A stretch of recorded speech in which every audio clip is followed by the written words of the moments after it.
How's it going, guys? My name is Stone and I am back with another video. Today I'm going to be reviewing another psychedelic rock staple from the 60s, In-A-Gadda-Da-Vida by Iron Butterfly. This review is part of a string of videos in which I will be talking about some of my favorite heavy psychedelic rock albums. And while this may not be the heaviest the band has been in their career, In-A-Gadda-Da-Vida is surely their most successful and most praised work. I really like how in this record Iron Butterfly is able to keep a lot of their psychedelic progression from their debut album and implement a lot of pop sensibilities onto this record. I think it's a shame that I really slept on this record when I first heard it because I can't get enough of it now, and it just has a great combination of melodic riffs and fuzzy instrumentation on every track. Another word to describe this album is definitely catchy, as I find that the core of each track seems to carry the accessibility of a pop song, some more than others, however. To begin diving into the track listing, In-A-Gadda-Da-Vida opens with the fantastic Most Anything You Want. This track just comes crashing in with a loud guitar intro that transitions into a well-rounded pop song. I find the lyrics and singing on here to be great and very unique, which can be said about all the vocal performances on here. I find that this track is very easy to tap your foot to without even acknowledging it.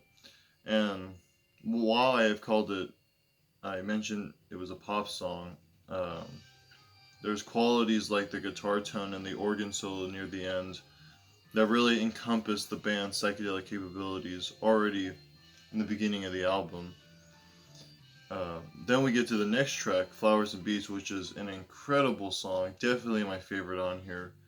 It always puts a smile on my face whenever I'm listening to it because it's just so upbeat and so uplifting.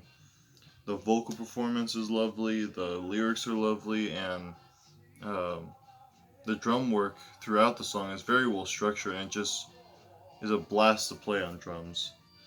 I don't know whether or not it was a single for the album because I definitely think it could have done something on the charts. It's really melodic and it's the one I always go to more often than other tracks on here. Not to say that the other ones are not good, because they're really good.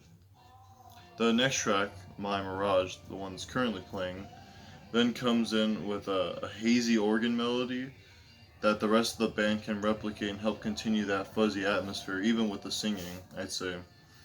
It's another great track on here, and would probably be the most psychedelic song on the album if it wasn't for the title track, In-A-Gadda-Da-Vida. Termination brings that frantic energy of the opener with another crunchy guitar riff and another memorable vocal performance.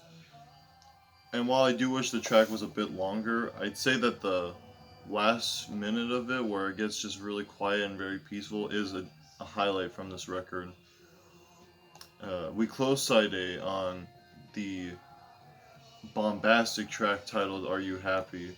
Another personal favorite of mine, as I also enjoy the drum work on this track.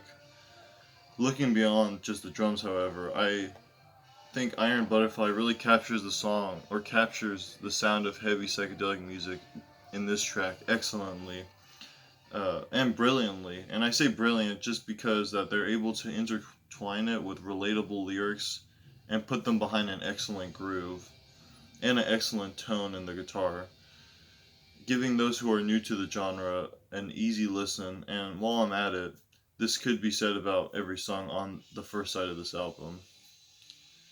We then flip the vinyl over, however, and finish the album on side B, with where one can hear what's probably considered the most important song on the album, the 17-minute In-A-Gadda-Da-Vida, the title track. Now I gotta be honest here, I have mixed feelings about this song. While I do see its influence in the psychedelic and proto-metal scene, I kind of find this song to be a bit too long and nothing too crazy in between the beginning or end of the track. To begin describing the passages of the song, In-A-Gadda-Da-Vida starts off with an actual song that was actually I think the lead single on this album. I know there was a single version of it, so I assume they had to be a single, which is a great song on its own. Like it matches the same energy and performance as all the songs on side A, and it's just I don't know, that one I come back to a lot as well, just because it's catchy on its own way. But the song then transitions into a drum performance that is later accompanied by some organ playing, which is really good. I think it's very impressive, the drum performance on here, and the organ adds some atmosphere to it. And just before the organ begins to take over the piece, the guitar comes bursting back in with the song's main riff, and the band continues to jam before they eventually reprise the beginning of the song and then, unsurprisingly, conclude the track. Now, since I've listened to this track numerous times for this video, I realized that it isn't as bad as I made it out to be for myself. But even if I can enjoy the instrumental performances throughout most of this piece, I definitely feel like this track is slow for the most part and doesn't offer much more than background music, which isn't to say that it's bad or the performance or the song itself is bad. It's just keeping these thoughts in mind. It has a weird place in this review, maybe because it's the first time.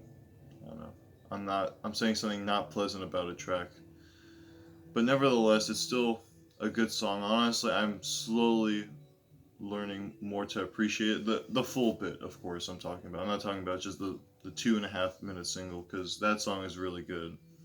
Just the everything else that comes after, I'm still trying to get used to. But even with that small critique, In-A-Gadda-Da-Vida is an album that is undoubtedly influential on heavy psych and heavy metal. The accessibility on this record compared to others makes it an essential listen to those who want to discover this kind of music for themselves. I highly recommend it. You check it out. I mean, I think you get something out of it. It's very catchy. Even if heavy psych isn't your thing, I feel like there's some just nice 60s pop tunes on here. Or that could have been if it wasn't for like all the fuzz and distortion, which I love. Um, but yeah, I hope you guys enjoyed this review. I'll be ending this series with what is currently my favorite psychedelic rock album, or heavy psychedelic rock album. Let me know what song on here is your favorite, or what are your favorites on this album, because I like to see if we have similar tastes or not, or similar tastes talking about this album at least. And consider subscribing if you're interested in the direction that this channel is going into, because I want to review more psychedelic and more progressive rock albums, and like some other genres here and there. Like I said, I want to review some more stoner metal. But for now, yeah, I'm going to try to review some more psychedelic albums, see where that takes me. And alright, I hope you guys enjoyed the video, and I hope you guys have a good one.